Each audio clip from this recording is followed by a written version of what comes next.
En el límite entre dos mundos, donde el sueño americano choca contra la cruda realidad mexicana, existió un reino de terror que transformaría para siempre la psicología de una ciudad entera. Tijuana, esa franja de tierra donde todo parece posible y nada es lo que aparenta, se convirtió en el escenario perfecto para una de las familias más letales en la historia del crimen organizado. Los Arellano Félix no eran simples narcotraficantes, eran arquitectos sociales, ingenieros del miedo, empresarios de la muerte que comprendieron antes que nadie que en la frontera, el control absoluto requiere más que armas y dinero, exige la colonización de la mente colectiva. Imaginen por un momento la Tijuana de finales de los años 70, una ciudad en ebullición constante, con una economía vibrante alimentada por el turismo, las maquiladoras y el flujo migratorio. En este caldo de cultivo, la familia Arellano Félix emergió no desde los barrios marginados, sino desde las altas esferas sociales. Hijos de un político local y una empresaria, crecieron entre privilegios y conexiones que luego usarían para tejer su red criminal. Su transición hacia el narcotráfico no fue un acto de desesperación, sino una decisión calculada fruto de una ambición sin límites. Lo que diferenciaba a los Arellano Félix de otros grupos criminales era su comprensión profunda de que el narcotráfico no era solo un negocio de drogas, sino un ejercicio de control territorial absoluto. Mientras otros cárteles se concentraban en mover cargamentos, ellos construían un ecosistema criminal integrado verticalmente.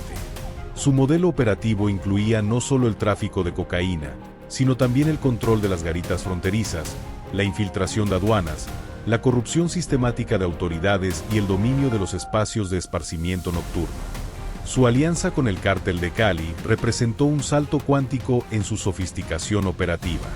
Los hermanos viajaron a Colombia para aprender directamente de los maestros, técnicas de lavado de dinero mediante paraísos fiscales, sistemas de comunicación encriptada, estructuras corporativas fantasmas y, lo más importante, cómo construir redes de inteligencia dentro de las agencias gubernamentales. Implementaron un sistema de vigilancia que monitoreaba no solo a sus enemigos, sino también a sus propios aliados, creando una cultura de paranoia que garantizaba lealtad a través del miedo. La estructura del cártel era una obra de ingeniería organizacional perversa. Cada hermano tenía responsabilidades específicas.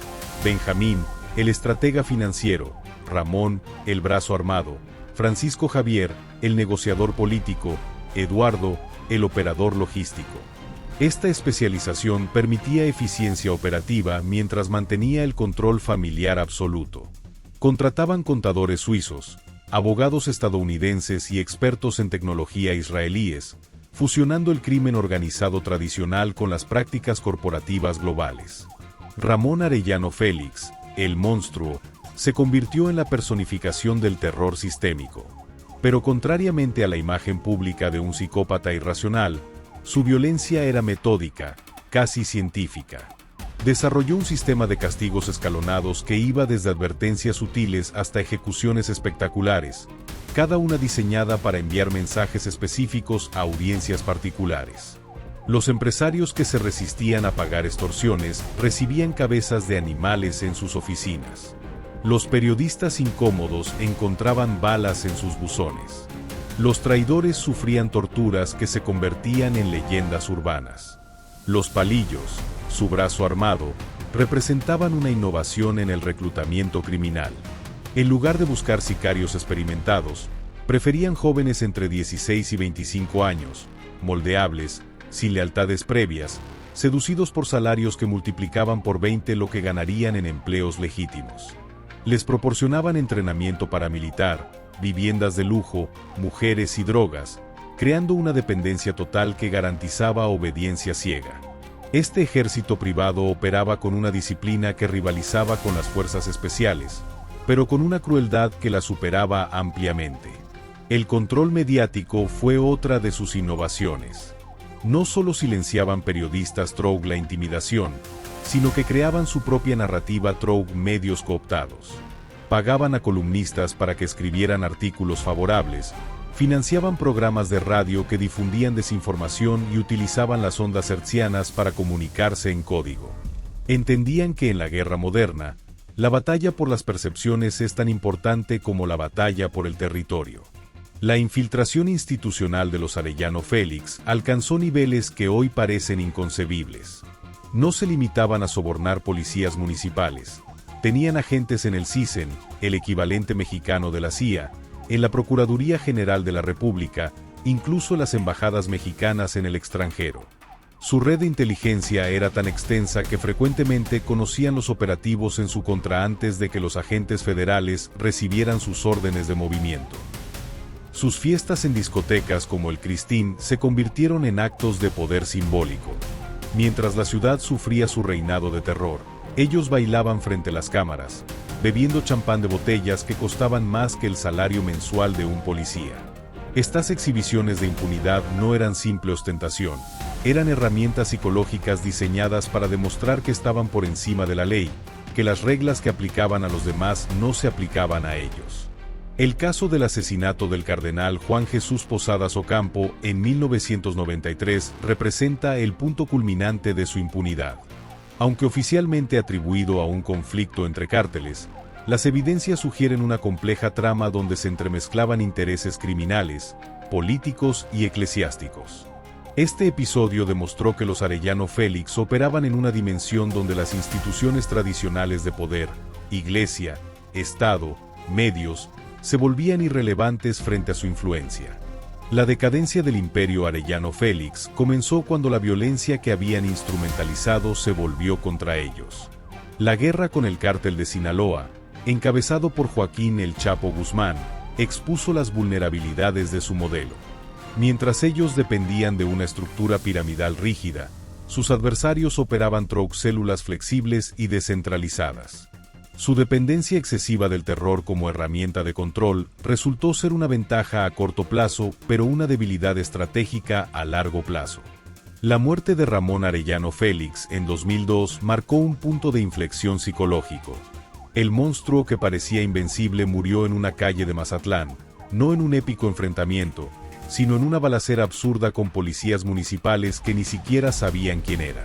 Su muerte demostró que la ley de hierro del narcotráfico, la violencia que das es la violencia que recibes, eventualmente aplicaba incluso para los más poderosos.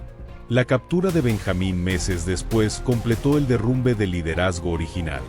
Lo que siguió fue una guerra de sucesión que fragmentó el cártel en facciones enfrentadas, cada una reclamando el legado Arellano Félix mientras disputaba los restos del imperio. Esta fragmentación transformó Tijuana en un campo de batalla multipolar donde la violencia, antes controlada y dirigida, se volvió caótica e impredecible. Hoy, el fantasma de los Arellano Félix sobrevive en la arquitectura institucional que ayudaron a corromper, en los patrones de violencia que normalizaron, en la cultura del miedo que implantaron en el imaginario colectivo tijuanense. Su historia ofrece lecciones cruciales sobre la naturaleza del poder criminal en el siglo XXI. Demostraron que el crimen organizado moderno requiere sofisticación financiera, inteligencia empresarial y comprensión de las dinámicas globales. Pero también evidenciaron los límites del terror como base del poder duradero. Su caída ilustra cómo los imperios criminales, como los políticos, contienen las semillas de su propia destrucción en sus métodos de gobierno. Las nuevas generaciones de criminales han estudiado sus aciertos y sus errores. Han adoptado su sofisticación financiera mientras evitaban su dependencia excesiva de la violencia espectacular. Han comprendido que en la era digital, el control silencioso es más efectivo que el terror abierto, que la infiltración sutil supera a la confrontación directa. La historia de los Arellano Félix funciona como un espejo roto donde México puede verse reflejado en todos sus contrastes y contradicciones. Su ascenso y caída narra no solo la tragedia de una familia, sino la de un país luchando por definir su relación con la ilegalidad, la corrupción y el poder. Nos enfrenta a preguntas incómodas sobre hasta qué punto el crimen organizado es un fenómeno externo que infecta a la sociedad, o un producto natural de esa misma sociedad cuando las instituciones fallan y las oportunidades legítimas escasean. Nos obliga a confrontar la realidad de que los monstruos no surgen del vacío, sino de las contradicciones no resueltas del sistema que dicen desafiar. Hoy, mientras Tijuana intenta sanar sus heridas y reinventarse lejos de la sombra de los Arellano Félix, su historia permanece como una advertencia eterna sobre los peligros de confundir el poder con la impunidad, el respeto con el miedo, el liderazgo con la tiranía. En las calles que una vez temblaron ante su nombre, ahora resuena el eco de una lección aprendida con sangre, que todos los reinos del terror, sin importar cuán poderosos parezcan, eventualmente encuentran su ocaso.